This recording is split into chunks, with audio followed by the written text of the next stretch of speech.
Ang pwesto na ika-6 na bituin at bagong banal na babaylan ay kinilala na ng lahat bilang prinsesa ng Sila. Pagpalain nawa ang bayan ng Sila.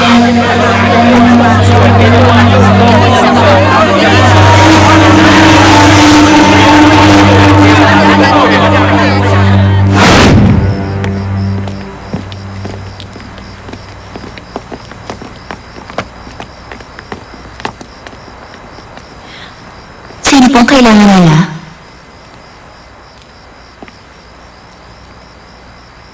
Nanggaling pa ako sa malayong lupain ng Gyerim.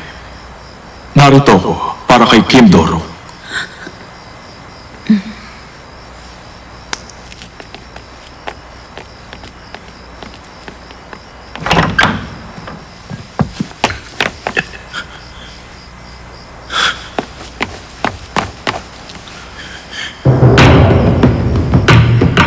Ang ibig mo sabihin, biglang nawala si Sawa dala ang bata?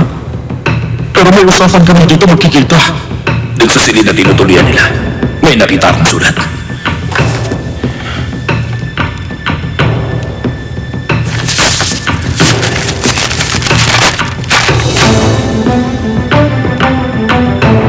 Puro Maestro Nuno, sana mapatawad yung nagawa ko. Alam ko naman kung isang dakilang plano ang iniisip mo magawa. Kaya lang, ang bilin po sa akin ng mga nahari, panatilihin naman buhay ang bata at alagaan ko siya ng mabuti. Palalakihin ko po ang batang ito na hindi ipaalam sa kanyang kapalaran bilang tulong na magpapabagsak kay Michelle. Ayoko po madamay ang bata sa ganung away. Ibibigay ko po sa kanyang isang payapa at masayang buhay. Muli po akong humihingi ng tawad sa inyo.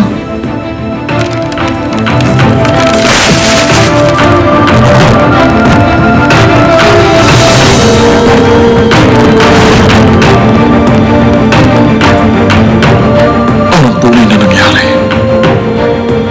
Anong kalagayan ngayon ni Sawa? Paano nakabalik ang isa sa kambal na prinsesa? Paano niya napagtugumpayan ang isang pambihirang gawain?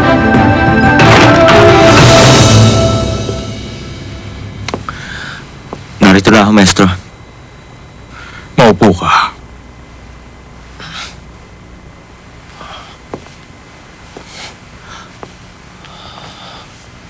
Maestro, nakita niyo ba?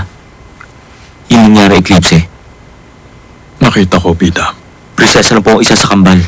At sinabi niya sa lahat, nagagawin niyang bukas sa taong maraming kaalaman. Bakit mo pinakikialaman ang tungkol sa mga ganong bagay? Pero Maestro, di ba dapat sumama na tayo sa karamihan? Sumama? Nais ko po maglingkod sa prinsesa. Sa tingin mo tatanggapin ka ng prinsesa dahil gusto mo maglingkod sa kanya?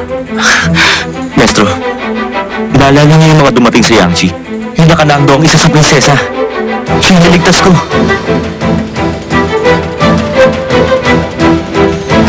Sabihin niyo na, ako lang ang ginawa ko. Kanina, naligtas kita. Tama. Siya po ang nagligtas sa buhay ko. Siya ang prinsesa? Ang bagong yun ang... Siya nga, Maestro. Siya ang batang...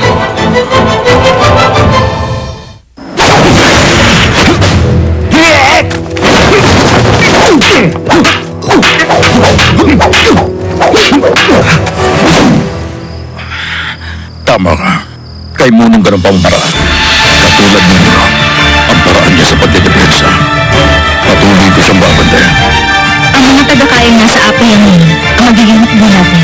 Pakitawag din sina Warrior Solche. Dumito na sila sa Sorahan. Kulang pwersa sa Aprian. Magiging tapat na hukbo ni Warren mismo. Di ba dapat? Mas mabuting wala si Warren. Akala niyo gagawin ko siyang bihag para alagaan at pakainin habang buhay. Hindi ko na siya kailangan. Ano na kasi ito? Paano nangyari na ang isang nanyo, bigla na lang naging prinsesa ng Sila? Yung tagapangkat ng dragon bulaklak na si Dokman na naging prinsesa? Isipin nyo, warang bakoy, binabatok-batukan lang yung si Dokman. Tapos kung prinsesa na siya. Prinsesa na rin ako eh. naman ako si Dokman.